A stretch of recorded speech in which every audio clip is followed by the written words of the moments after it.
uwierzyłem w tę piękną chwilę.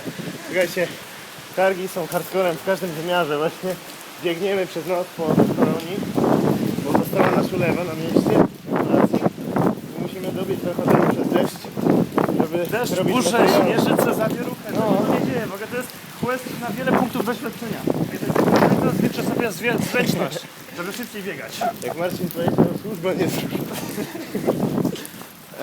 A nie, już jesteśmy blisko. No, udało się. Widzę naszą Biegliśmy kanciarę. centrum kolonii. Jeszcze miałem oprócz dzisiejszych pompek odrobinę biegania.